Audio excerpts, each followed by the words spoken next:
আল্লাহ নিজে যাকে হেদায়েত দিতে চান আল্লাহ তার অন্তর ইসলামের জন্য খুলে দেন। এটা আল্লাহর ফয়সালা। আল্লাহ দিল খুলে দেয়, শারহে সাদর বক্ষ উন্মোচন করে দেয়। মুসা আলাইহিস সালাম আল্লাহর কাছে দোয়া করছেন, রব্বিশরাহ লি সাদরি, আল্লাহ আমার সিনা উন্মোচন করে দেন।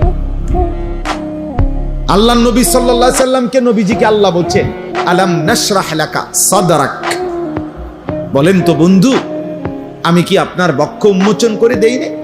আমি তো দিয়েছি, আমি তো দিয়েছি। আল্লাহ তাআলা বলছে আফামান শারাহাল্লাহু সাদরাহু লিল ইসলাম ফাহুয়া আলা নূরিম মির রাব্বি।